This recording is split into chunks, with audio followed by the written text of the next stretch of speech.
का टाइम था। सितंबर 2019 में जब राम सिंह पॉलिटी पढ़ाते थे और जोधपुर से बिलोंग करते वो, उनको चलती क्लास में बच्चों ने कहा था सर पहले पॉलिटी पढ़ाना सीखो आप, ये उनको कहा गया था। मैंने कहा निर्मल सर यार ये बच्चे हंगामा कर रहे हैं, आप इसे पॉलिटी पढ़ा क्यों रहे हो?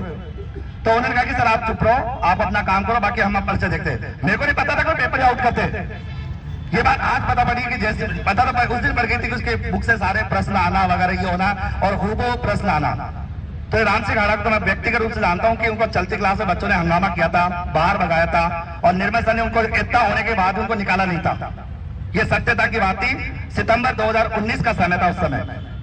एक इंपॉर्टेंट बात ये कि आज अपन देखते हैं कि पेपर आउट होना, ये सीधी सी बात है, पेपर आउट हो रहा है। आपने भी देखा होगा कि कुछ दिनों पहले पूर्व शिक्षा मंत्री गोविंद सिंह डोटासरा की ज्यादा ही बेट जो हो रही है भरतपुर में हो रही है। और आपने देखा 2021 में सर्वाधिक रेट में बच्चे कहां पास हुए? भरतपुर से। तो समझ ही नहीं आता कि राजस्थान के 33 जिलों में से वो वहीं क्यों जाता है या बाकी 32 जिले क्या कर रहे हैं, तो वहीं पर उसकी मीटिंगें क्यों हो रही है? तो जनरली ये सारी चीजें हो रही है। और मैं इतना ही कहूंगा आप लोगों को, जब तक आप भीड़ इकट्ठी नहीं करोगे, भीड़ का मतलब ये नहीं कि हंगामा करना, अपने को सीधी मांग रखनी है। आरपीसी चेयरमैन अगर ये कह रहा है कि भाई साहब कोचिंगों का हाथ है, तो मैं कोचिंगों के खिलाफ कार्रवाई क्यों नहीं करती? और आज कोचिंग वाले जो है, मैंने सबको मैसेज किया, बच्चे आज सर आए तो इनको मैं धन्यवाद दूंगा। बाकी कोचिंग वाले कहा गए भाई बच्चों के साथ गलत हो रहा है, सीधी बात है। तो बच्चों के लिए एक बार तो बैठना पड़ेगा। सबसे पहली बात है, मेरे को तो कोई कोचिंग चलानी है नहीं, ना मैं कोई कोचिंग चलाता हूँ, ना मेरी कोचिंग से मेरा कोई लेना देना है कि पढ़ाना है, जो मैं अपने चैनल के माध्यम से पढ़ाता रहता हूँ।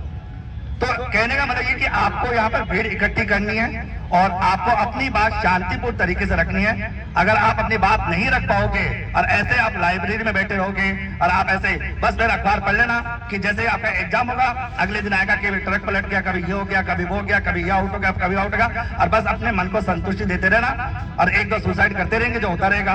बाकी होना जाना कुछ नहीं होगा जब तक आपको अपनी आवाज आरपीएससी तक, माध्यमिक शिक्षा बोर्ड तक, कर्मचारी चयन बोर्ड तक अपनी आवाज नहीं पहुंचाओगे तो आपका मतलब कुछ भी होना जाना नहीं है।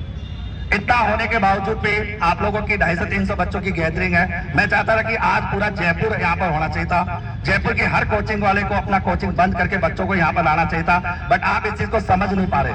मैं कई बार रुपए को कहता सर आप क्यों अपन लड़ रहे जबरदस्ती? मैं कई बार कहता हूँ, मेरे को बहुत गुस्सा आता है कि कोई लेना देना नहीं है, क्योंकि ये मतलब सबसे बड़ी गलती स्टूडेंट की है। अब जबरदस्ती किसी के ऊपर आरोप लगा रहे हैं ये गलत, वो गलत, ये गलत। गलत तो स्टूडेंट है, इस चीज को तुम मानो ना, बस तुम लोग बैठे रहोगे, मोबाइल पे कमेंट करते रहोगे और बस वीडियो देखते रहोगे। बाकी होना देना कुछ भी नहीं है आप लोगों का, बस कमेंट करते रहना, कमेंट होते रहेगा। अभी इस लाइव सेशन को देख रहे होंगे, मजे ले रहे होंगे, देखो क्या हो रहा है, कितना मजा आ रहा है। कमेंट करेंगे, एक दूसरे के खिलाफ बोलेंगे कि यार यही ज्यादा समझदार है क्या। अगर आपको इस चीज को सुधारना है, सिस्टमेटिकल तरीके से काम को करवाना है और पेपर, मैं खुद चार्टर्ड अकाउंटेंट हूं, हमारे एग्जाम में आज तक इतिहास याद है कि जब से 1949 से लेकर आज 2022 से लेकर 2022 तक लेकर लगभग अपने कितने साल होने के बावजूद सीए का कभी पेपर आउट होते देखा आपने? कभी आज तक सीए का कभी पेपर आउट हुआ? कभी आउट नहीं होता आज तक। हमने इतिहास में नहीं देखा कभी सीए का आउट पेपर। भाई क्यों नहीं होता? क्योंकि समझदार है, स्टूडेंट समझदार है, एग्जाम कराने समझदार है और सब कुछ मतलब प्रॉपर तरीके से होता है। हमने हमारा पेपर कभी आउट होते नहीं देखा। जनरली ये सारी बीमारी आरपीएससी से होती है। अब आपको मैं एग्जाम्पल देता हूँ, आज मैं बताता हूँ आपको सारे एग्जाम्पल। 2000 अगर बात करें अपन 2016 की vacancy RPSC topper Bhavani Singh chart, मैं बताऊं उसके बारे में क्या बताओगे आप लोग? जब जनरली कहते हैं शर्म आनी चाहिए निर्मल जी को, सबको। मैंने कहा सर ये बच्चा आपने पढ़ा नहीं, इसकी फोटो अपन क्यों दे रहे हैं? बोले मुकेश जी 11 लाख रुपए तो फोटो छपाएंगे इसकी।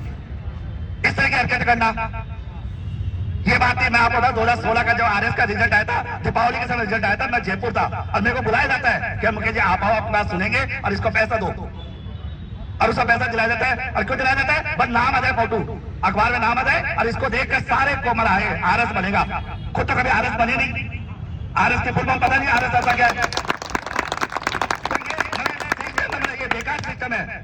मैं एक दिन भवानी सिंह चावल से मिला, जो पहले अच्छा लड़का, ठीक है, सब कुछ सही है। मैं इसको मैं बोल देता हूँ, आपको शायद पता नहीं होगा कि जब मैं वहां पर जब उसकी शादी थी, शादी टाइम गए, मेरे उसकी शादी में देखते मेरे रोंगटे खड़े हो गए। जनरली अपन क्या देखते हैं अपन, यार भाई 1000, 2000, लाख अपने लिए बहुत बड़ी बात है। भाई साहब को 7 करोड़ दाव मिला था दहेज, 7 करोड़ का नगद दहेज था उसका। और सबसे बड़ी बात है, दुर्भाग्य की बात है, उस समय आरएस मेंस के अंदर दहेज प्रथा पे आया था नियमन। अब भाई साहब नियमन में क्या लिखा होगा? दहेज प्रथा बेकार है, फलाना है, ठीक है, अच्छा नहीं लेना चाहिए, नहीं हो रहा। अब नेता जब क्या ले रहा होगा? आराम से, मजे से ले रहा है, आराम से। ये सिस्टम सर आपको तो अब जनरली मतलब कह रहा है उपेंद्र भाई, अगर माने ये है ना, इस तरह से तो काम होगा नहीं। जब तक आपको कुछ करना नहीं होगा ना, ये बच्चे ऐसे ही बनते रहेंगे। और अगर मैं कह दूं ना, आप इंटरव्यू देख लेना, अभी वो मुक्ता राव बनी है नागौर से, नागौर के लोक देवता के बारे में पता नहीं, और आर टॉपर हो रहे हैं। अबे सामने इंटरव्यू कराओ ना एक बार यार, जब मैं कराऊं सामने इंटरव्यू कराने के लिए मतलब कितने कितने आते हैं। बट सिस्टम है सर, कुछ नहीं कर सकते अपन। कुछ जब आप आएंगे, अभी आओगे, शाम को 4 बजे तक चले जाओगे, क्या होगा बताओ? कुछ रिजल्ट निकलेगा? नहीं निकलने वाला सर। अब तो सर आप हताश करो, हताश नहीं, सच्चाई है, ये सच्चाई है। चिल्लाते रहेंगे, करते रहेंगे सर। मेजर दबंग बनो ना यार। मेरे को मेरा उखाड़ी हो क्या करता है? मतलब किस कोचिंग का नाम ले आपने? सब फर्जी सारे नाम लो, किसका नाम ले? कलाम एक टीचर पढ़ाता था, एस यादव सर, वो मेरे को बहसबाजी करा जबरदस्ती कि किताब पतली छापता है, ये छापता है। मैंने किताब मोटी देखे, छाप पतली देखनी है, कंटेंट से इंपॉर्टेंट है कि क्या इंपॉर्टेंट? ऐसे टॉपिक डाल देते हैं आपको। मैं यहाँ पर अगर सबूत के साथ बात करूँ, मेरी भी बुक्स है, हम भी पढ़ाते हैं, सब कुछ 22 साल से हम भी पढ़ा रहे हैं, बहुत से बच्चों को पास करा है, बहुत से बच्चों को देखा, बट कभी गलत सलाह कभी किसी को नहीं दी। आज मैं कहता हूं सर, कई बार मैं कहता हूं कि जैसे मैंने अभी मैं रिसेंट की बताऊं कि मैंने निर्मल सर को मैसेज किया, सर कॉल किया, डायरेक्ट मेरा कॉल वो उठाते नहीं कभी, क्योंकि पता है मैं रिकॉर्ड कर लेता हूं आपको, वकील रह गया है, अब मैं रिकॉर्ड करता हूं आपको, सीधी बात है। मेरा डायरेक्ट कॉल कभी नहीं उठाते, कभी भी बोले को व्हाट्सएप कॉल करेंगे कि व्हाट्सएप कॉल रिकॉर्ड नहीं होता। फिर मैंने सर अर्जेंट है, बोला ठीक है, अर्जेंट है, इतना लिखते थोड़ा पसीना आने लगा था, पता नहीं मुख्य जब क्या हंगामा करने वाले, कौन से क्या फपून लाने वाले। तो मैंने बोला कि सर अर्जेंट है। फिर मैंने कहा कि सर ये ऐसे बोले, sir it's not urgent work Utkarsh. मैं सर अर्जेंट ही उत्कर्ष के लिए नहीं, किसके लिए उत्कर्ष इंपॉर्टेंट है भाई? अगर उत्कर्ष क्लासेस के लिए आज सीधी बात है, अपन उसका नाम क्यों ले रहे हैं? अच्छा, मेरा व्यक्तिगत रूप से कोई दुश्मनी नहीं है, मैं व्हाट्सएप मैसेज दिखा सकता हूँ, सर की तबियत खराब होती है, मैं उनको बोलता हूँ सर ध्यान रखो अपना, बधाई भी देता हूँ। ऐसा कोई नहीं, कोई व्यक्ति का गलत है तो गलत है भाई, सीधी बात है। और मुकेश पंचोली के इतिहास में जो गलत होगा उसकी सजा होती है, सजा में माफी है ही नहीं हमारे यहाँ पे। हम स्टाफ को भी माफ नहीं करते तो कोचिंग वालों को भी माफ नहीं करते, सीधी बात है। तो मैं अब बताइए, जब मैं उनको कह रहा हूँ सर आज जयपुर हो, बच्चे हैं, मेरे को क्या जवाब मिलता है? जवाब सुनिए, जवाब मिलता है सर ये उत्कर्ष के लिए इंपॉर्टेंट वर्क नहीं है। उत्कर्ष और भी बहुत बड़ी संस्था हो चुकी है और उत्कर्ष में 2000 एम्प्लॉय काम करते हैं, तो ये छोटा मोटा काम हमारे लिए इंपॉर्टेंट नहीं है। मतलब सर आप ये सुबह शाम आपके घर में जो चूल्हा चलता है वो चलता कहाँ से है? वो चलता कहाँ से? कोई आपने कोई कोयले की खान या कोई सीरे की खान घर पे खुदा रखी क्या? भाई पैसा बच्चा तो देता है, आप बच्चों को बोलते क्यों नहीं बोलते? क्यों डर लगता है क्या आपको? भाई अगर इतनी बड़ी संस्था अगर मैं लेके आऊंगा तो आरपीसी अगले दिन बैन करा दूं, आरपीसी बंद कराते साले को, आरपीसी बाहर में कोई एग्जाम नहीं होगा किसी का, कोई एग्जाम कराना किसी का।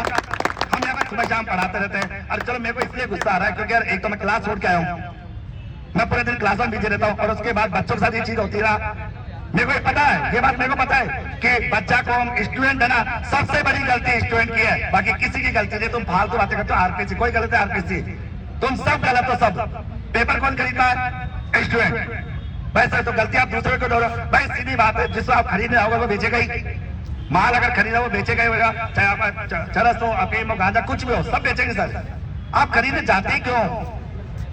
बट ठीक है, हो रहा है, होता रहेगा। अरे सबसे बड़ी बात है, मुख्यमंत्री साहब बोलते हैं, मतलब अपन बात है, सीएम वाला शिक्षा मंत्री जी बोलते हैं भाई साहब मैं तो 3 साल ऐसे ही निकाल के धड़ेले से उखाड़ लो, क्या उखाड़ोगे? उखाड़ा किसी ने? कुछ नहीं उखाड़ा सर। इस्तीफा देना कोई समाधान नहीं होता सर। आज मैं एक मर्डर कर दूंगा, मंदिर में जाके बैठ जाऊं, बोलो माफ कर देना, फिर कल मर्डर कर दो, माफ कर देना, तो क्या समाधान है किसका? कोई समाधान नहीं सर, कोई समाधान नहीं है।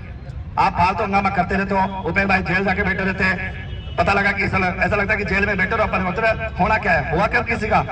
तो आपको अगर अपनी बात रखनी है, प्रॉपर तरीके से अपनी बात को रखना है, तो एक बार भीड़ इकट्ठी करनी पड़ेगी, कोचिंगों से बाहर निकलना पड़ेगा। आपको हो सकता है शायद फर्क नहीं पड़ता होगा, लेकिन इनडायरेक्ट रूप से बहुत कुछ फर्क पड़ता है। जैसे अपन जीएसटी लगता है, मैं चार्टर्ड अकाउंटेंट हूँ, जीएसटी से अपन को दिखता है क्या? फर्क नहीं पड़ता, डायरेक्ट रूप से नहीं दिखता, लेकिन इनडायरेक्ट रूप से तुम्हारे बहुत फर्क पड़ता है। अगर मैं पूरा एनालिसिस करके बताऊं तो मैं यहाँ पे ना कांग्रेस बीजेपी किसी की बात नहीं करा। अगर आप कहते जीएसटी, सर जीएसटी आ गया, नोटबंदी हो गई, ये हो गई, कुछ पता ही नहीं पड़ा। अरे भैया तुमको डायरेक्ट रूप से नहीं पता। कहते हैं कई बार कोई घाव लगता है ना अंदर, तो वो दिखता नहीं है, लेकिन जब नासूर बन जाता है अंदर तब पता लगता है कि यार अपने घाव तो आज से 10 साल पहले लग गया था, वो घाव तो तब का लगा पड़ा था, मैंने ध्यान ही नहीं दिया छोटी से खरोच को लेकर। तो कहने का तात्पर्य इस माहौल का या इस पूरे आज के जो आप धरना प्रदर्शन रखा है, इसका एक ही मकसद है, आवाज आपको उठानी पड़ेगी, जो मांगे रखी गई इनको मंगवाना पड़ेगा, और अगर अभी नहीं मंगाए तो मेरे से तो उम्मीद छोड़ देना, मैं कभी कहीं नहीं आने वाला जाऊंगा। तुम ज्यादा तुम्हारा काम जाने, मैं अपना काम करूंगा, तुम अपना काम करो, हमारा काम है शिक्षक का, तो हम पढ़ाएंगे बच्चों को। तुम अगर नहीं हो जागो तो वैसी सीधी बात है, अभी तुम हो, तुम जाके कोचिंग में बैठ जाओगे। अच्छा, कई तो क्या सोच रहे हैं, अरे यार आज एक दिन की क्लास छूट गई, मैं यहाँ क्लास पता तो पढ़ लेता। पढ़ता कुछ भी नहीं, पढ़ता कुछ भी नहीं। मैं भाई एक मैसेज आया, मैं भी टेलीग्राम में शेयर करूंगा, उत्कर्ष क्लास में कालबेलिया नृत्य चल रहा है। मेरे को ये समझ कि कालबेलिया नृत्य चल रहा आता कहाँ है, चलो आता है। उपेंद्र जी देखो सर, मेरे को आपने बुलाया ना, तो मैं बताऊं, मेरे बारे में बताता हूँ, मैं तो किसी बाप से कोई और सुना, आप डरते होंगे। मेरे को बुलाने का मतलब है कि अगर आप कुछ नहीं होना तो बाहर के कोचिंग, बाहर के आरपीसी, बाहर के सब, मेरे को मतलब नहीं सकता, मैं नहीं बोलने वाला किसी के लिए। मेरे बारे में तो आप इतिहास जानते हैं, मैं डरता किसी से नहीं हुआ ना, मैं नहीं डरता किसी से ना, मैं डरता ना ध्यान नहीं आता, ठीक है ना, मैं डरता नहीं किसी से। और मुझे कोचिंग वालों को मतलब नहीं, कोचिंग वालों को थोड़ा बिल्डिंग चलानी चाहिए, जो बिल्डिंग में बुलडोजर चलानी चाहिए, जो पेपर लीक में नाम आया है, ठीक है। आप आए, स्वागत है, आप आए, आप विचार रख रहे हो, आप अच्छे छात्रवृत्ति में बोलते हो, सब चीजें, लेकिन हमारा उद्देश्य है कि जो कानून राष्ट्र का लागू हो, रही बात जो लड़ाई लड़ रहे हैं, कमजोर इतनी नहीं है, लड़ाई लड़ रहे हैं, उस लड़ाई को भी जीतेंगे। अब 2023 चुनाव आ गए, पूरी सरकार के खिलाफ यात्रा निकाल देंगे, तरीका है, रणनीति है, लोग आ रहे हैं लोग, और जितने वीर योद्धा बहुत कम होते हैं, ये सारे बैठे हैं वीर योद्धा है, और इससे लड़ाई मुझे जीतना आता, बहुत लड़ाई जीती है ये इसलिए। आपने देखा कंप्यूटर भर्ती सुविधा पे आ रही थी, पूर्व मंत्री मना कर दिया था, लट खा के प्रियंका गांधी से करवा के, मैं उपेंद्र यादव था वो संविदा स्थायी कराने वाला, ये प्रयोगशाला सहायक वाले बैठे, उनकी भर्ती रद्द कर दी थी, नहीं होगी, बैठा और लिखित समझौता करा के 600 लोगों को ज्वाइन दी, कुछ लोगों को सूची जारी, झूठ बोला गलत बोला बताओ। 2013 यूडीसी नहीं होने वाली थी, 9 साल बाद उसकी सूची जारी करा के 6000 को ज्वाइनिंग दिला दी। विषय शिक्षक जो 500 पद आते थे 4500, पीटीआई 460 आए थे, यही बेटे बोले नहीं चाहिए, और 5546। हम तो नहीं होने वाले काम करवाए और आगे भी करवाएंगे। संख्या में तो नहीं होती, कलेजा में तो होता है, कितनी जेल में डाल दो, किसी के बाप से डरते तो नहीं है, सच के लिए लड़ते हैं और परिणाम भी आएगा, तो इसी से घबराते नहीं है। मैं तो मेरे से ज्यादा जेल में, 3 बार तो मुझे गुजरात में जेल में डाला, यही जून में डाला। ये दिख रहे नहीं है, ये जो काली काली लग रही है ना, ये ऐसे थोड़ी लग गई, यहाँ से मैं कूद के पीछे जाके बैठ गया, तभी तो मेरा पंगा करने के बाद ही लगाया गया, ये पहले नहीं लगा हुआ था, ये जब हम बैठ गए थे वहां जाके उसके बाद ये लगाया है। तो इसलिए ये चीज तो नहीं, मैं घबराता तो किसी से नहीं हूँ, सच के लिए लड़ रहा हूँ। हाँ, यह है कि आत्मा रोती है जब पेपर लीक होता है, बेच देते हैं। एक गरीब किसान के, आम आदमी के बेटे बेटियां हैं, लेकिन दुर्भाग्य, आप सही कह रहे हो, आपका गुस्सा जाहिर है कि घर से निकलते नहीं अपना भविष्य बचाने के लिए, घर बैठे बैठे एडवोकेट बन जाते हैं, जज बन जाते हैं, घर बैठे बैठे ज्ञान फैलते हैं कि ये कर देंगे, वो कर देंगे, घर से नहीं निकलते। अब मैसेज कर रहे हैं भर्ती रद्द होनी चाहिए, सीबीआई की जांच होनी चाहिए। ये यहाँ जो बैठे ना, इसमें 80-90% तो केवल मेरे लिए आए, केवल इनको पेपर लीक से मतलब नहीं है, मेरे लिए आए हैं। मैंने गिनाई धरती से 50 हो गए, 60 हो गए, लेकिन मेरा कर्तव्य 50 लोग भी आए हैं, लेकिन वो 50 तो आए ना, वो मेरे विश्वास पे आए ना, तो मैं उनके विश्वास के लिए अंतिम सांस तक लड़ूंगा, पेपर माफियों से लड़ूंगा। और इसमें जीत होगी। हम राष्ट्रसुखा की मांग इसलिए कर रहे हैं, राष्ट्रीय सुरक्षा कानून एक बार जेल में पटक दिए तो 12 महीने तक वो बाहर नहीं आएगा। बूंद बूंद से गड़ा पड़ता है। ये आंदोलन चल रहा है, मीडिया का सहयोग है, हम सब मिलकर लड़ रहे हैं, मीडिया, सोशल मीडिया, धरातल पे आंदोलन कामयाब होगा। तो मुकेश जी, मैं आपका सम्मान करता हूं, आप आए और आप ये बोल रहे, मुझे पता है कि वास्तव सही है, गुस्सा, लाखों लोग हैं, कोचिंग के पैसे कमा रहे हैं, लेकिन नहीं करे सपोर्ट, नहीं आए तो मैं उनके किसी कराऊं, किसी के पीछे थोड़ी अपने दम पे, आप अपने दम पे कर रहे हो तो हम सब अपने दम पे कर रहे हैं, उनके पीछे क्या है? मत ध्यान दें उनकी तरफ ध्यान देंगे तो कामयाब नहीं हो पाएंगे। जो नहीं आए, गिराने वाले बहुत होते हैं, और हम गिराने वाले की तरफ ध्यान दे लिए तो हम आगे नहीं बढ़ पाएंगे। हमें तो आगे बढ़ने की तरफ ध्यान देना है। अभी लोग आ रहे हैं, ये आवाज मीडिया, सोशल मीडिया के माध्यम से आवाज उठी, अभी काफी लोग आ रहे हैं,